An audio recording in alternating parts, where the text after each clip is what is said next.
P को हम एक प्राइम नंबर मान रहे हैं,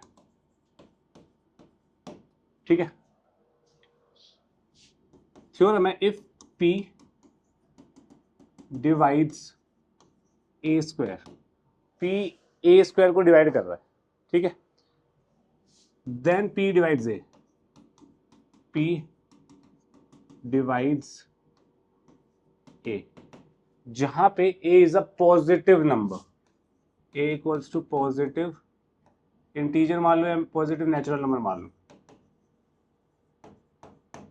पॉजिटिव नेचुरल नंबर मान लो, ठीक है। नेचुरल नंबर पॉजिटिव इंटीजर बोला गया है वैसे तो, और पॉजिटिव इंटीजर भी क्या होते हैं, पॉजिटिव इंटीजर्स क्या होते हैं, नेचुरल नंबर्स। क्लियर है। अब इसके बारे में बात कर रहे हैं, ये है क्या। ए को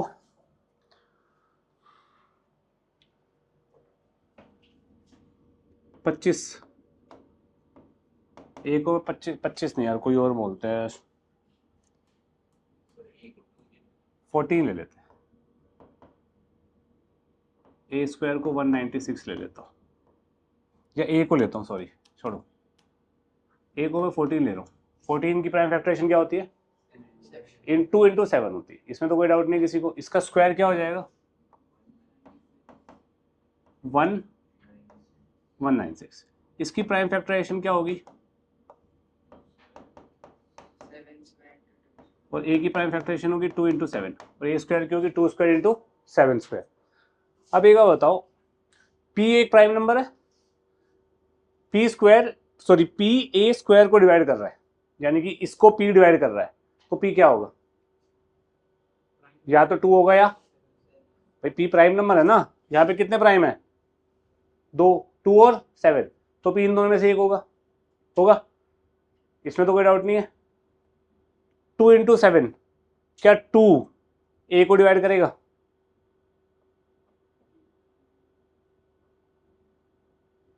ए क्या है 14, क्या 2 14 को डिवाइड करता है, क्या 7 डिवाइड करेगा ए को। बात समझ आ गई, पक्का, सोच लो, क्लियर है ना। ये तो बट ऑब्वियस सी बात है ना यार, अगर पी ए स्क्वायर में है, अगर पी ए स्क्वायर में है तो ऑब्वियसली ए में होगा ही होगा। इसमें कोई डाउट है किसी को, यहां तक किसी को डाउट है। अब ये जो थ्योरम है ना, ये आपको एज इट इज रिटन ही है भाई। क्या थ्योरम है, if P divides A square then P divides a, if P divides A square then P divides, ये थ्योरम है, ये आपको रटनी है। और ये आप जब हम आगे काम करेंगे उसमें हर क्वेश्चन में ये लिखी जाएगी, हर क्वेश्चन का मतलब 1-2 को छोड़कर, जो कि अलग तरीके से सॉल्व होएगी। क्लियर है, इतना लिखो, फिर आगे बात करते हैं। सब पेन रख दीजिए, सिर्फ समझने पे ध्यान दीजिएगा, जो पॉइंट बोलूंगा वो दिमाग में इम्प्रिंट कर लेना, भाई ये प्रोसेस है, ठीक है। √2 को इरेशनल प्रूव करना है। अब मैथ्स में प्रूविंग का कोई वैसे सच कुछ बड़ा लॉजिक होता नहीं है, तो हम मैथ्स में कुछ गिनी चुनी 3-4 तरीकों से प्रूव कर सकते हैं। उन 3-4 तरीकों में से एक है कॉन्ट्राडिक्शन। कॉन्ट्राडिक्शन का मतलब, कॉन्ट्राडिक्ट करने का मतलब कि ये 1 + 1 2 होता है, ये कहते सर नहीं होता, 3 होता है, तो ये कॉन्ट्राडिक्ट कर रहा है ना मेरी बात को, समझ गए। मतलब जो मैं कह रहा हूं वो ना होना, वो कॉन्ट्राडिक्शन हो जाएगी, ठीक है।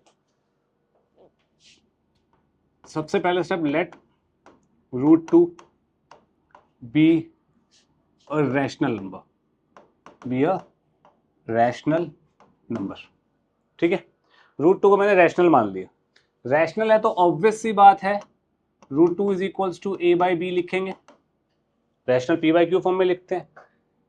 ये जरूर लिखना है where a and b are coprime. Coprime माने करेक्ट, को प्राइम है, और जहां पे डिनोमिनेटर 0 नहीं हो सकता। को प्राइम का मतलब है ये आगे फर्दर रिड्यूस नहीं होंगे, जैसे 2/3 कुछ नहीं कटेगा ना। अब मैं 12/14 बोल लूं तो 2 से कट रहा है, तो वो को प्राइम नहीं है भाई।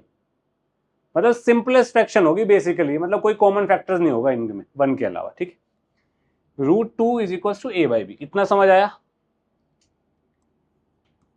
पहला स्टेप क्लियर, ओके। दूसरा क्या है, इसको मैं लिख सकता हूं √2 b is equals to a, ठीक है, स्क्वायरिंग बोथ साइड्स, दोनों साइड स्क्वायर कर दूं, क्या बनेगा 2b square is equals to a square. कोई प्रॉब्लम तो नहीं है। अब मुझे एक बार बताओ, b स्क्वायर को मैं क्या लिख सकता हूं, a स्क्वायर बाई 2, हाँ कि ना, बोल सकता हूं। मतलब कि a स्क्वायर 2 से डिवाइड हो रहा है तो मेरे पास b स्क्वायर आ रहा है, b square is a integer ही होगा ना यार, ऑब्वियसली a और b इंटीजर है हमारे पास, तो b स्क्वायर भी मेरे पास एक इंटीजर ही होगा, इसमें तो कोई डाउट नहीं है। यानी कि a स्क्वायर 2 से परफेक्टली डिविजिबल होगा भाई, कहते हो भाई, कोई चीज 2 से डिविजिबल होगी और कोई इंटीजर आ रहा है, मतलब 1 2 कोई भी नेचुरल नंबर आता है 1 2 3 4 5 6 कुछ भी आ सकता है, तो वो परफेक्टली डिविजिबल हुई ना, कोई दिक्कत। यहां पे मैं कह सकता हूं 2 डिवाइड्स a स्क्वायर, इसका मतलब 2 डिवाइड्स, करेक्ट, 2 a स्क्वायर को डिवाइड कर रहा है, p divides a square, p divides a, समझ आया अभी जो थ्योरम पढ़ी थी, p यहां पे क्या है 2 प्राइम नंबर। कोई प्रॉब्लम है किसी को यहां तक? तो लेट आई थी ना, तेरे को नहीं, अभी बात करेंगे तेरे से हम, कट्टी अभी थोड़ी देर के लिए। ये सेकंड स्टेप है, ठीक है। नेक्स्ट स्टेप क्या है, 2 जो है a को डिवाइड कर रहा है ना, 14 का एग्जांपल लेते हैं, 14 को डिवाइड करता है, तो 14 को मैं 2 की टर्म्स में लिख सकता हूं, 14 is equal to 2 into something, 7 है वो हमें पता है, 2 इंटू समथिंग लिख सकता हूं। तो इसका मतलब यहां पे मैं लिख सकता हूं a is equal to 2 into c, 2 into something. कोई प्रॉब्लम किसी को यहां तक? पक्का। स्क्वायरिंग बोथ साइड्स, क्या बनेगा a square is equal to 4c square, a square किसके बराबर है, from first I can say a square is 2b square which is equal to 4c square. कोई प्रॉब्लम है किसी को यहां तक? इसके बाद मैं बोल सकता हूं b square is equal to 2c square, है ना, 2 से 4 कट गया, 2b के नीचे b स्क्वायर के नीचे जाएगा, b square by 2 is equal to c square. अब ये c स्क्वायर भी क्या होगा, एक इंटीजर होगा, पॉजिटिव इंटीजर होगा, ऑब्वियस सी बात है। तो यहां पे मैं क्या कह सकता हूं, ये सिनेरियो यहां पे भी डेवलप हुआ था ऐसा कुछ, तो क्या लिखा था मैंने फिर यहां, आनिया बताइए क्या लिखूंगा, 2 divides b square, 2 divides b, बिल्कुल सही, कोई दिक्कत तो नहीं किसी को? पक्का यहां तक क्लियर है? ये चीज पढ़ो 2 डिवाइड्स a, ये चीज पढ़ो 2 डिवाइड्स b, ये चीज पढ़ो, कुछ है, कुछ पंगा क्रिएट हुआ, पलक कुछ लग रहा है कब दिक्कत, क्या को प्राइम नहीं है?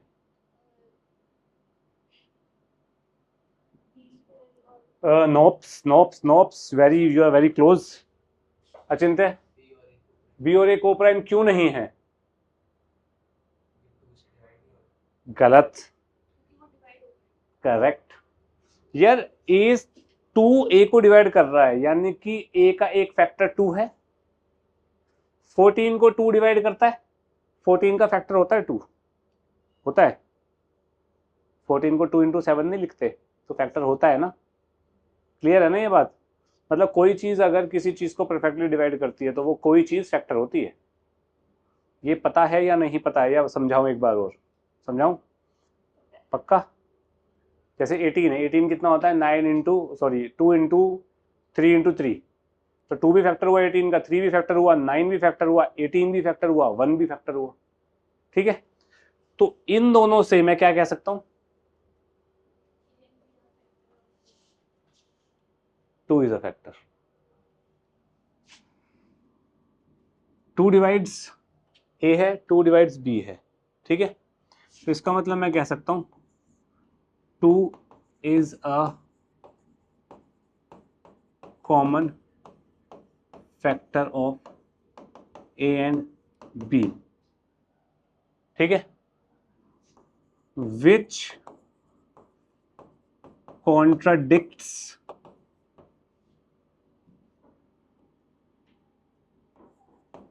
The fact that A and B are co-prime। भाई मैंने बोला था co-prime है, लेकिन 2 जो है A और B दोनों का फैक्टर है, तो कॉन्ट्राडिक्शन अराइज हो गई। बात समझ गए? कॉन्ट्राडिक्शन मतलब मैंने माना था co-prime है, पर पता लगा भैया फैक्टर है इनके तो कोई ना कोई, तो कॉन्ट्राडिक्शन हो गई। This contradiction arises because of wrong assumption that root 2 is rational, hence root 2 is irrational। कोई दिक्कत? आज तक जो बच्चे मुझसे पहले पढ़े किसी ने मुझे इतनी ज़्यादा इंग्लिश लिखते हुए नहीं देखा होगा बोर्ड पे, और मैं हमेशा खिलाफ होता हूँ लिखने के, but this is bloody important. इसके मार्क्स कटते हैं, यह आपको लिखना पड़ेगा। इसका जो एसेंस है वो ध्यान में रखना, और एज इट इज़ याद रख लो तो और बढ़िया। या इससे अच्छा एनसीईआरटी में जो स्टेटमेंट दी होगी घुमा फिरा के कुछ ऐसी ही दी होगी, वो ही रट लेना, ठीक है? नहीं तो एसेंस पे एक बात बन जाती है। मैंने ये एसेंस से ही लिखा है, मेरे को भी रटी नहीं हुई वो एनसीईआरटी वाली स्टेटमेंट, लास्ट वाली स्टेटमेंट, ठीक है? दूसरा स्टेप था ये, तीसरा स्टेप था ये, चौथा स्टेप है ये। 4 स्टेप में पूरा क्वेश्चन खत्म, ठीक है? कोई दिक्कत किसी को? पक्का? अब यहाँ पे रूट 2 की जगह क्या आ जाए? अगर रूट 3 आ जाए तो भी सारा सेम रहेगा। चेंजेस क्या होंगे? रूट 3 रूट 3 रूट 3 3 3 3 3, ठीक है?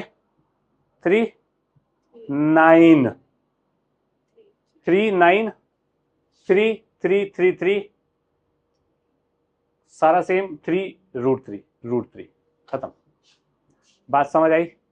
इसको थोड़ा सा लॉजिकली अंडरस्टैंड करो, ये रटना मुश्किल है बच्चे। लॉजिकली थोड़ा सा देखो, सोचो, समझो। कोई भी डाउट है मुझसे अभी के अभी क्लियर कर लो कि भाई ये स्टेप क्यों किया सर आपने फालतू में, ठीक है? थोड़ा सा आर्ग्यूमेंट करेंगे तो चीज ज्यादा समझ आती है, ठीक है?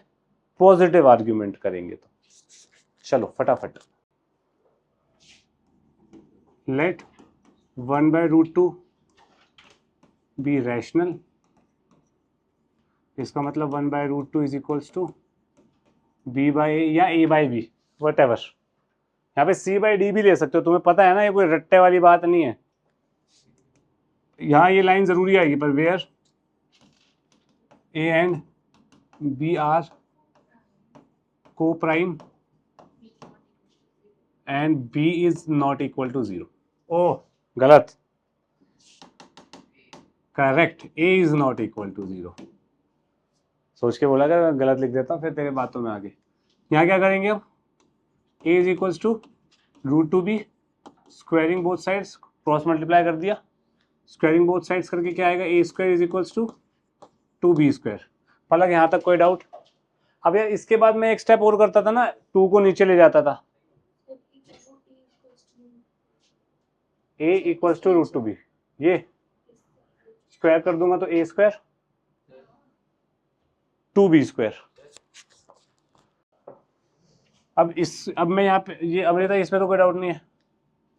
2 को नीचे ले जाऊं, आज तेरे को क्यों देख रहा हूं मैं? 2 को नीचे ले जाऊं तो क्या बनेगा? a²/2 equals to a²/2 is equals to a²/2 equals to b² बनेगा। तो मैं वो स्टेप ना लिख के मैं सीधा लिखता हूँ 2 डिवाइड्स a², इसका मतलब 2 डिवाइड्स, क्या बोल रहा है बे तू? नहीं, अरे गलत नहीं है बच्चे, वो भाई एक प्रोसेस है, एक पैटर्न है, उसकी स्टेप मार्किंग है। अब तो ऐसे तो मैं एक ही लाइन में लिख दूं सारे ये दिस इंप्लाइज करके, गलत हो जाएगा ना। गलत तो नहीं होगा पर प्रेजेंटेबल नहीं होगा, टीचर भड़क गई फिर तो किससे लड़ता फिरेगा भाई, ठीक है? 2 डिवाइड्स a, तो a is equals to 2c, squaring both sides, a² is equals to 4c², और a² किसके बराबर है? 2b²। ठीक है, 2b square equals to 4c square, तो b square is equals to 2c square, 2 नीचे जाएगा तो b स्क्वायर से 2 किसको डिवाइड कर रहा है, तो यानी कि 2 डिवाइड्स b स्क्वायर, इसका मतलब 2 डिवाइड्स b। इससे और इससे मैं क्या कह सकता हूं, 2 is a common factor of,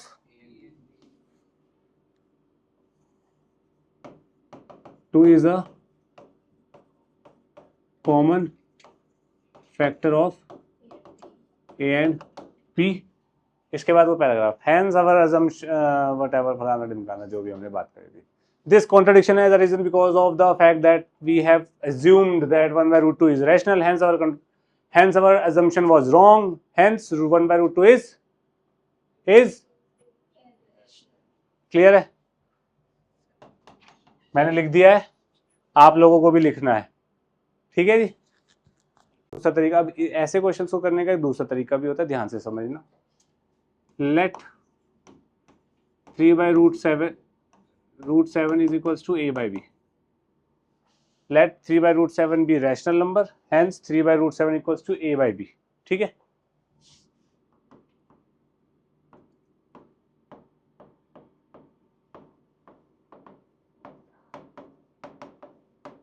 ठीक है जी।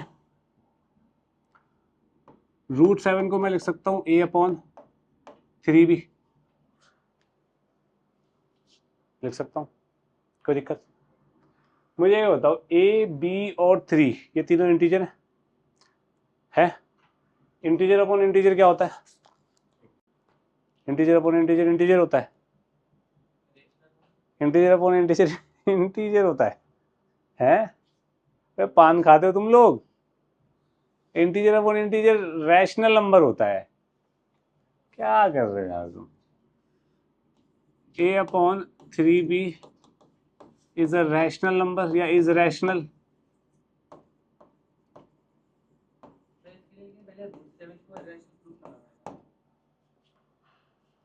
इस क्वेश्चन में कॉमा डाल के आगे लिखा होगा या ब्रैकेट में लिखा होगा रूट 7 इज इरेशनल। अगर नहीं लिखा है तो आपको करना पड़ेगा, पर ऐसे स्कूल में करवाते नहीं है, ये मान के चलते कि भाई इतना तो पता ही है, ठीक है। स्कूल में ये बोला था कि ये प्रूफ करना पड़ेगा तो कर देना। Hence root 7 is also rational.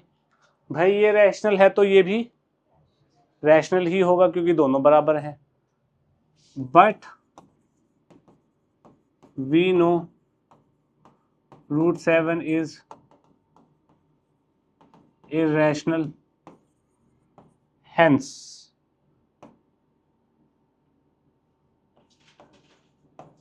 our assumption was wrong, assumption was wrong। आगे,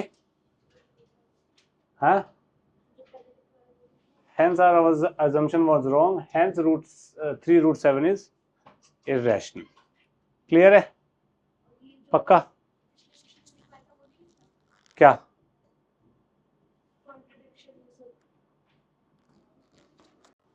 चलो भाई ध्यान दीजिए इधर, ऐसे टाइप के क्वेश्चंस में, अरे ये वाला तो हम बाद में करेंगे,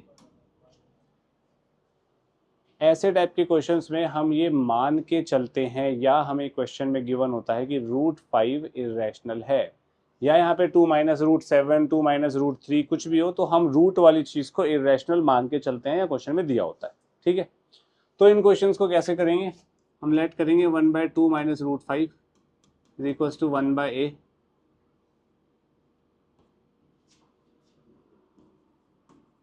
where a is a rational number,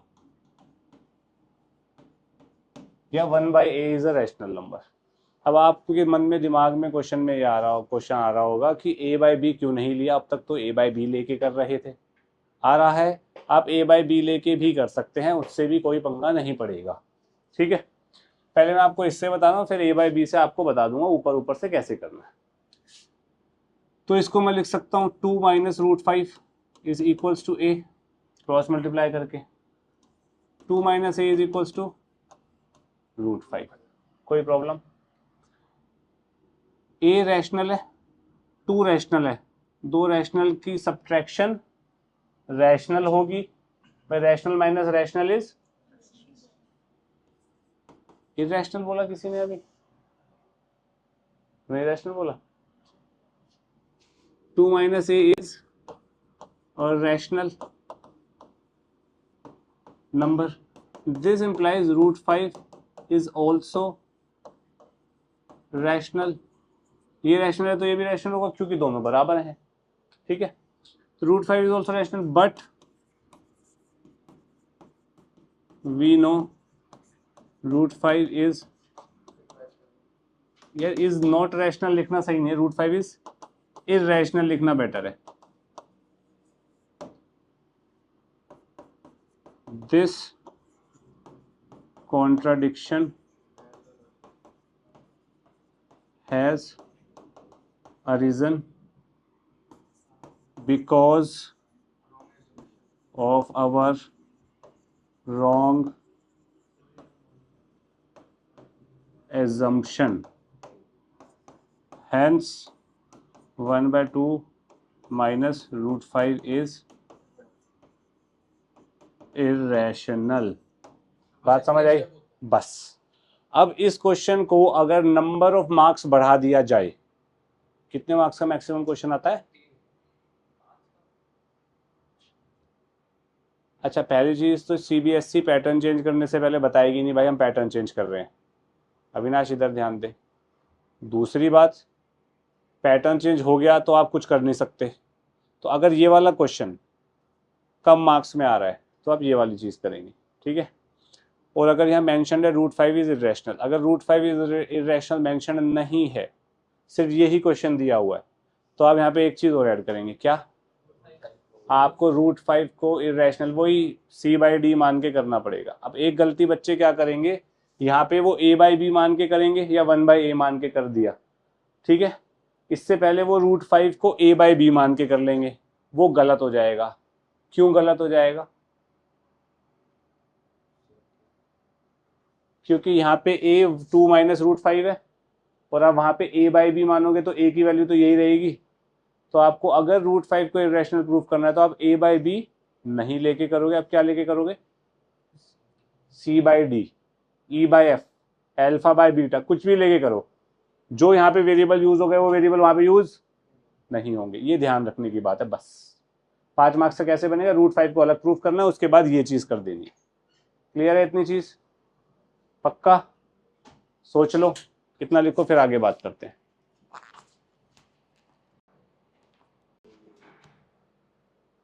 तो मूड तो कराना पड़ता है। ऐसे क्वेश्चंस में हम क्या करेंगे, √5 प्लस √8 को A मान लेंगे, A/B भी मान सकते हो, तुम्हारी मर्जी है, ठीक है। जहाँ पे A is a rational number, ठीक है जी। कोई प्रॉब्लम? अब इस क्वेश्चन में भी आपको ये दिया होगा √5 इज इरेशनल या √3 इज इरेशनल, कुछ ना कुछ ऐसा दिया होगा, ठीक है। क्या मान के चलना है सिद्धार्थ? तू बता क्या मान के चलना है? क्या √5 या √3? तू बता ना कौन सा मान के चले। √5 मान के चलते हैं। ये मान के चल रहा हूँ, ये इरेशनल मेरे को क्वेश्चन में दिया हुआ है या हमें पता है, ठीक है। कभी कभी क्या होता है ना, क्वेश्चन पेपर के शुरुआत में लिखा होता है कि assume √5 to be irrational. Question paper के शुरुआत में लिखा होगा इंस्ट्रक्शंस में कि ये मान के चलना है आपको, क्वेश्चन में नहीं दिया होगा, ठीक है। तो क्वेश्चन पेपर ध्यान से पढ़ा करो। तो यहाँ पे मैं क्या करता हूँ, √3 is equals to A minus √5, ये बोल सकते हैं, इसमें तो डाउट नहीं है। स्क्वायरिंग बोथ साइड्स कर देता हूँ। स्क्वायरिंग बोथ साइड्स करने पे क्या बनेगा, 3 is equals to A² plus 5 बेटा माइनस 2A √5। Any issues? इसको थोड़ा सा सॉल्व करता हूँ तो ये बनेगा 2 into A √5 is equals to A²। 5 minus 3 is, इसमें कोई डाउट है किसी को? भाई मैं इसको इधर ले गया, इसको इधर ले गया, तो A की वैल्यू क्या आई? ए स्क्वायर प्लस सॉरी ए की वैल्यू नहीं, √5, √5 क्या आया, ए स्क्वायर प्लस 2/2। इसमें कोई डाउट? भाई ए क्या था, ए रैशनल है तो ए स्क्वायर क्या है, रैशनल का स्क्वायर इज रैशनल, प्लस 2 एक रैशनल है, rational plus rational is rational, divided by rational is a rational, तो रैशनल अपॉन रैशनल रैशनल, तो इसका मतलब मैं कह सकता हूं A square plus 2/2a is rational, इसका मतलब √5 इज रैशनल। ठीक है, सिद्धार्थ ने कहा था √5 को इरेशनल मान के चलना है, तो √5 रैशनल आ गया। ठीक है, but we know √5 is irrational. This contradiction has arisen because of our wrong assumption that √5 is rational. Yeah, because √3 plus √5 is rational. ये बोलना चाहिए। कोई प्रॉब्लम नहीं दिया तो क्या करना है, एक प्रूव कर, क्योंकि यहाँ पे तो √5 से ही खेल रहा हूँ ना मैं, तो √5 को कर। अगर तेरे को √3 दिया होगा तो यहाँ पे अगर तेरे को √3 इरेशनल दिया होगा तो तेरे को √5 को यहाँ रखना, √3 को यहाँ, क्योंकि स्क्वायरिंग करने पे वो चीज बचनी चाहिए जो इरेशनल दी है, ये ध्यान रखना है। क्लियर? पक्का? सोच लो। ठीक है, चैप्टर खत्म हो गया है। ओके, मुबारक हो। अब एक में पेन रख दो, इधर ध्यान दो। मैं तुम्हें कहा था a/b वाले तरीके से क्या चेंजेस होंगे वो देख लें एक बार। अगर मैं इसी क्वेश्चन को a/b करके करता हूं तो क्या होगा, √3 plus √5 is equals to a/b, √3 is equals to a/b minus √5, squaring both sides क्या बनेगा, 3 is equals to a²/b² plus 5 minus 2a√5/b, ये बनेगा a माइनस बी का होल स्क्वायर, a² + b² माइनस 2ab। कोई प्रॉब्लम तो नहीं है किसी को यहाँ पे? इसको सॉल्व करेंगे, 3 is equals to a² plus 5b² minus 2ab√5/b², ये बन जाएगा। इसको थोड़ा सा √5 को अलग रखना है मेरे को, तो ये बन जाएगा 3b² is equals to a² plus 5b² minus 2ab√5। इसको इधर फेंक दो, इसको इधर फेंक दो, क्या बन जाएगा, a² minus 2 plus 2b² upon 2ab√5, ये बन गया। अब इसके बाद मैं क्या लिखूंगा, दिस इज, मैं तुम्हें समझा रहा हूँ, ये रैशनल है, ये रैशनल है, ये रैशनल है, multiplication rational, addition rational, division rational. मैं सीधा लिखूंगा this is rational, hence √5 is rational, मतलब इसकी जगह ये आ जाएगा, बाकी सब सेम रहेगा। बात समझ आई? थोड़ी सी कैलकुलेशन बढ़ गई है a/b से मेरी यहाँ पे। ठीक है, सिमिलरली यहाँ पे जो मैंने 1/a माना था, यहाँ पे भी मैं a/b करके कर सकता हूँ। यहाँ पे भी थोड़ी सी मेरी कैलकुलेशन बढ़ जाएगी, 3 सेकंड की 4 सेकंड की, ज़्यादा से ज़्यादा। क्लियर है? पक्का? लिखिए।